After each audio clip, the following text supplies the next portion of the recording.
G'day, I'm Peter Settleman, and this is my vlog number 2. So last week's vlog, we were talking about what's the best kind of amp to use for a stomp box and guitar and things like that. And there's a lot of good amps out there. Sometimes it's a bit difficult to find one that suits your specific purpose. And in that vlog, I mentioned that you can actually quickly and cheaply and easily build one yourself. So that got quite a lot of feedback from viewers and asking me to show how that would be done. So that's why this week I've decided to run that vlog first.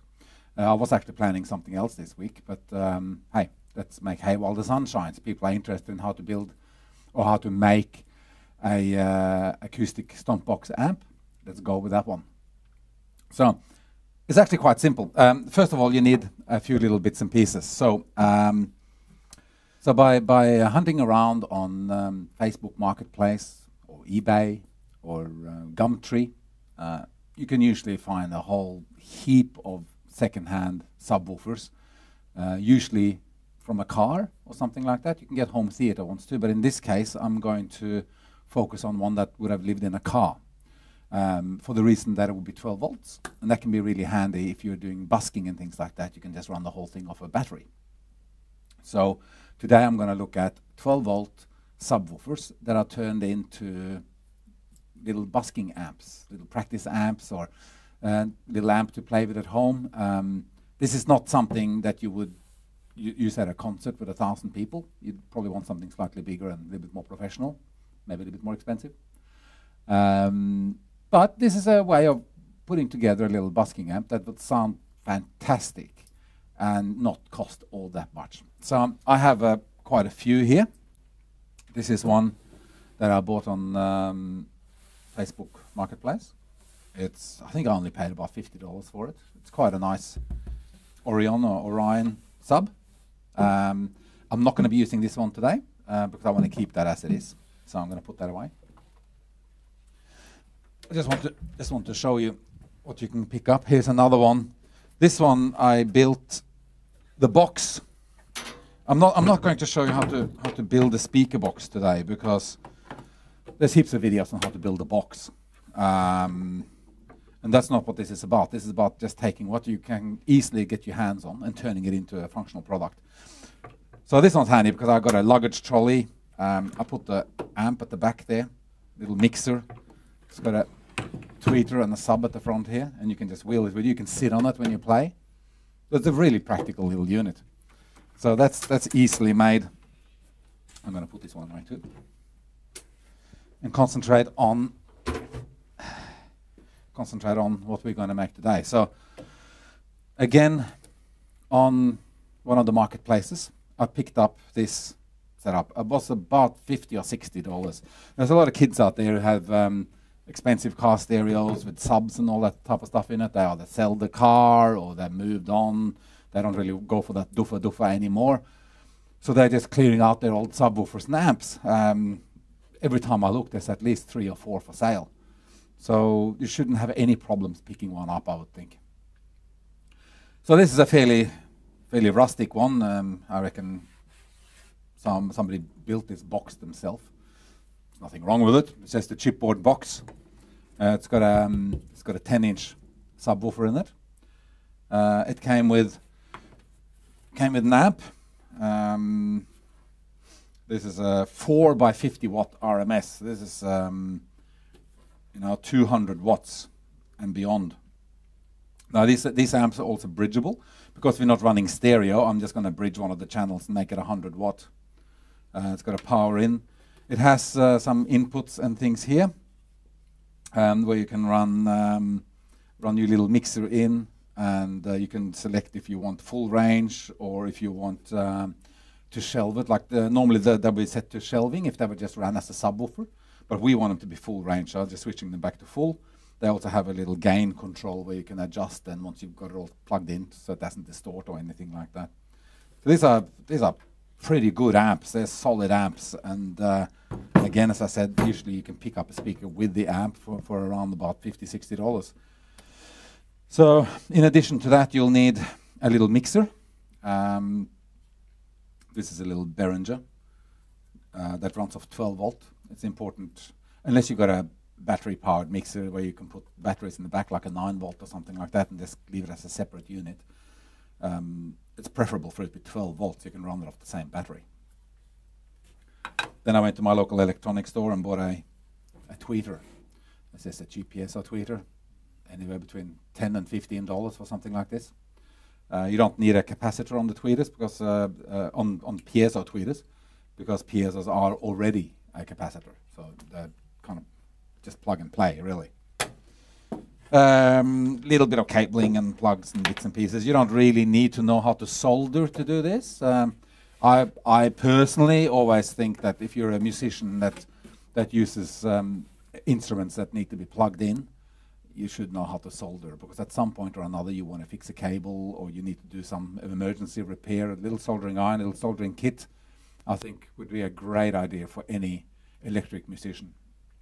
Now, having said that, you don't need it. But and I'm not talking about, you know, repairing your iPad or something like that. nothing that small and that complicated. Just fixing a cable or basic soldering, I think, is important. And I may actually, I may consider doing a vlog just simply on basic repair soldering of cables and bits and pieces, because I think that's something every musician really should know. So if you're interested in something like that, again, just comment or send me an email, and I'll do a very simple, quick instructions on how to solder and how to make your soldering successful. So I'm using a homemade microphone here that clips onto my glasses just to get slightly better sound when I talk. But the cable is a bit annoying at the back here, so that's why I might look like I have a tick or something like that. So first thing you do when you get a speaker like this is you use a screwdriver and you undo the screws, and then you pull the speaker out.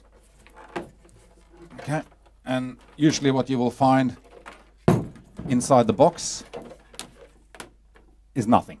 It's basically an empty box. Now you need to drill a hole for the tweeter.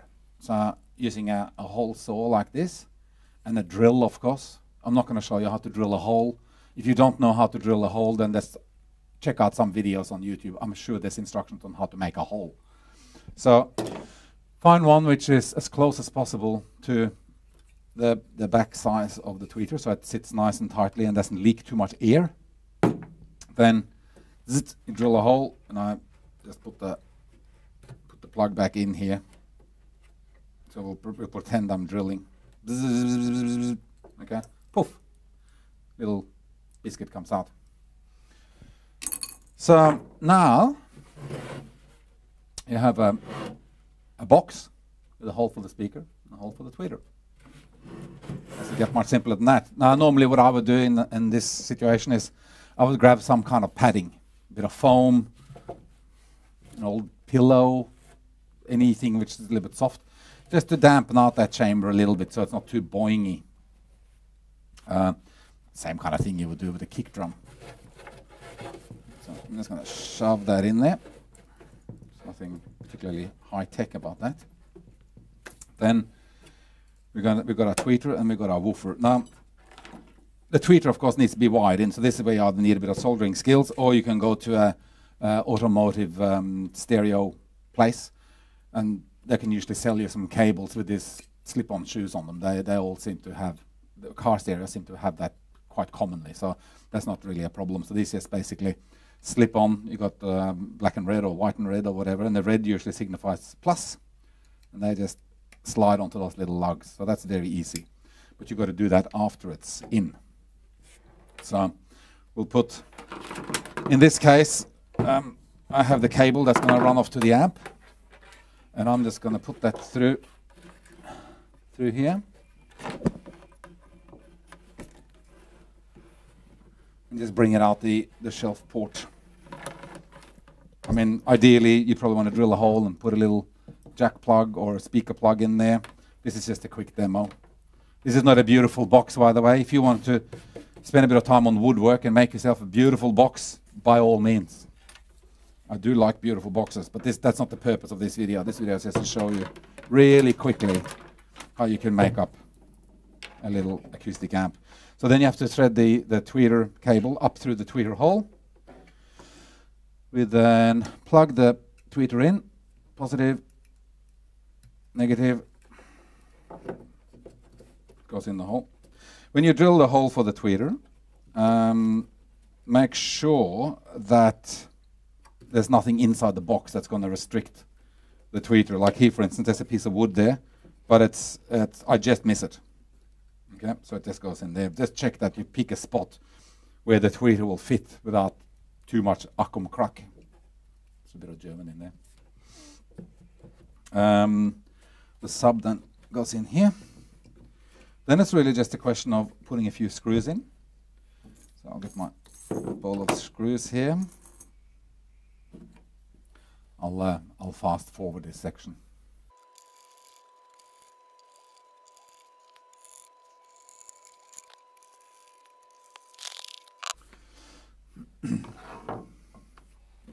Okay, so we have now screwed the speaker and the tweeter in. Now there's another little trick here that I'm going to do, because I've worked with these speakers before. I don't know if you can see it clearly on the video, but this has just a scooped cone. And I know from experience that they tend to sound a little honky. They have a little annoying lump in the middle of the EQ. If you had a fancy equalizer and stuff like that, you could probably just filter that out electronically. But I like to fix things mechanically, personally. Before I jump on the desk and fiddle with buttons, I look at the construction of the unit and say, well, what can I do here to modify, to make it sound a little better, or to change the sound? And this is a trick that I've done on quite a lot of these speakers. I've done it on the little amp you saw before, a little street rig that I built. And that is simply go to a haberdashery or a craft shop and get some felt with sticky back. Then take something round, like a bowl.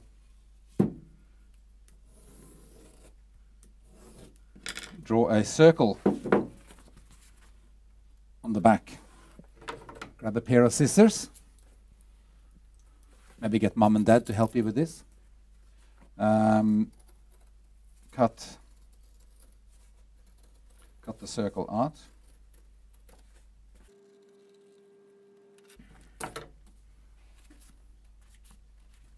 Remove the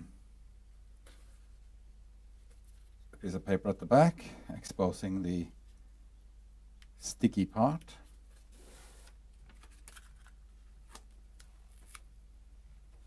And then we just stick that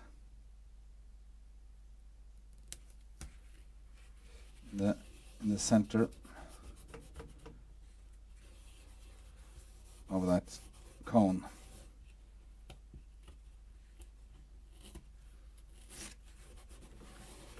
So now it's got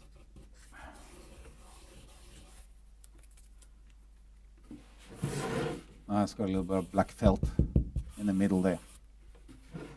Can't really see it, but it just kills some of those annoying frequencies that you get from those scooped woofers. I don't know why they do them like that. I think it's a look thing that people like. Anyway, so that's basically the speaker box done. So we'll set that up here. Boof. Here's our cable. Now hooking it up to the amp is pretty straightforward. I mean, this is a bridgeable amp, so we'll just run it from across the two outputs. So we've got here positive. Obviously positive goes into positive. Now how to bridge these power amps, it's usually written on the back here. You just go from far left to far right, basically. And that gives you then double the power. So now you're talking 100 watts rather than 50. Now you could screw this to the top of the box if you wanted to, and you could take the little mixer and you could stick that on the top here with a bit of Velcro or something like that, or even better, you can screw the amp to the side of the box with a little mixer. That way you can sit on the box when you're playing, if you sit and play. So, but I'm just leaving it on there for now. So speakers are in.